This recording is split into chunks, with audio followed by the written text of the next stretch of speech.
কেউ যদি স্বপ্নের ভিতরে, কেউ যদি ঘুমের ভিতরে মদ পান করতে দেখে, মদ খাইতে দেখে, তাহলে তার ইসলামিক কি ব্যাখ্যা হবে? অনেক গুরুত্বপূর্ণ কিন্তু ব্যাখ্যা। আপনারা শুনতে থাকুন তাহলেই বুঝতে পারবেন। তো তার আগে যারা চ্যানেলে এখনো সাবস্ক্রাইব করেননি, অবশ্যই সাবস্ক্রাইব করুন। পাশের বেল আইকন প্রেস করে সাথেই থাকুন। আসসালামু আলাইকুম ওয়া রাহমাতুল্লাহি ওয়া বারাকাতুহু। আশা করি সকলে ভালো আছেন। আরো আরেকটি স্বপ্নের ব্যাখ্যা নিয়ে, খাবনামা নিয়ে হাজির হয়েছি আমি হাফেজ বাহাউদ্দিন আলিফ। এখন আপনাদেরকে জানিয়ে দিব, কেউ যদি স্বপ্নের ভিতরে, কেউ যদি ঘুমের ভিতরে মদ পান করতে দেখে, মদ খাইতে দেখে, তাহলে তার ইসলামিক কি ব্যাখ্যা হবে? অনেক গুরুত্বপূর্ণ কিন্তু ব্যাখ্যা। আপনারা শুনতে থাকুন তাহলেই বুঝতে পারবেন। তো তার আগে যারা চ্যানেলে এখনো সাবস্ক্রাইব করেননি, অবশ্যই সাবস্ক্রাইব করুন। পাশের বেল আইকন প্রেস করে সাথেই থাকুন। ইসলামিক ব্যাখ্যায় স্বপ্নে মদ খাওয়া একটি নেতিবাচক স্বপ্ন হিসেবে বিবেচিত হয়। এটি সাধারণ আর্থিক ক্ষতি, স্বাস্থ্য সমস্যা বা ধর্মীয় গুনাহের ইঙ্গিত। অনেক গুরুত্বপূর্ণ কিন্তু কয়েকটি তথ্য এখানে দিয়েছে। কেউ যদি স্বপ্নের ভিতরে মদ পান করতে দেখেন, মাতাল হয়ে যাইতে দেখেন, তাহলে এটি আর্থিক ক্ষতি। এটা কিন্তু অনর্থক অপচয়। অর্থাৎ যেটা শরীরের ক্ষতি করে সেটা কিন্তু কখনোই উপকার হতে পারে না। আল্লাহ তাআলা কুরআনের ভিতরে বলেছেন, ইন্নাল মুবাযযিরিনা কানু ইখওয়ানা শায়াতিন। অপচয়কারী অবশ্যই শয়তানের ভাই হবে। এইজন্য এর থেকে ফিরে থাকতে হবে। অর্থাৎ এটি হলো আর্থিক ক্ষতির একটা ইঙ্গিত। স্বাস্থ্য সমস্যা, অর্থাৎ আপনার মদ কিন্তু সকল গুনাহের মূল। হাদিসের ভিতরে আসছে যে মদ হলো অর্থাৎ আল খমরু রসুন।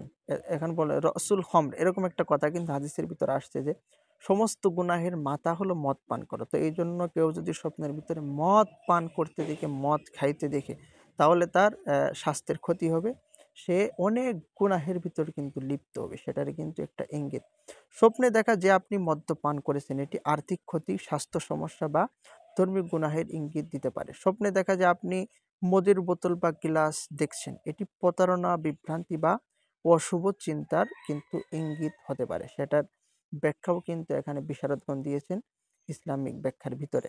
স্বপ্নে মদ খাওয়া একটি নেতিবাচক স্বপ্ন হিসেবে বিবেচ্য হলেও এটি সর্বদা খারাপ কিছুর ইঙ্গিত দেয় না। কিছু ক্ষেত্রে এটি শুভ স্বপ্ন হিসেবেও বিবেচিত হতে পারে। তবে যেহেতু ইসলামী মদ্যপান নিষিদ্ধ, তাই স্বপ্নে মদ খাওয়ার ক্ষেত্রে সতর্কতা অবলম্বন করা কিন্তু উচিত। তো এই সমস্ত স্বপ্ন আমরা যখনই দেখব, আমরা কিন্তু এর উপরে বিশ্বাস রাখবো না।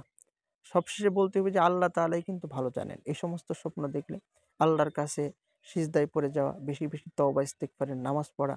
কারণ আপনার আর্থিক ক্ষতি যদি হয়ে যায়, আপনি কিন্তু ঠিকমতো ভালো পথে থাকতে পারবেন না। আপনার হচ্ছে যদি গুনাহ হয়ে যায়, তাহলে আপনি কিন্তু পাক্কা ঈমানদার কিন্তু থাকতে পারবেন না। তো এইজন্য এই সমস্ত স্বপ্ন দেখলে আল্লাহর কাছে আশ্রয় চাইতে হবে, আল্লাহর কাছে পানাহ চাইতে হবে। তাহলেই আল্লাহ তাআলা কিন্তু, যদি আপনাদের খারাপটি লিখে রাখেন, তাহলে কিন্তু আল্লাহর কাছে দোয়া করার কারণে আল্লাহ তাআলা কিন্তু আপনার জীবনে ভালোটাই কিন্তু রাখবেন। তো সকলে ভালো থাকুন। আসসালামু আলাইকুম ওয়া রাহমাতুল্লাহি ওয়া বারাকাতুহু।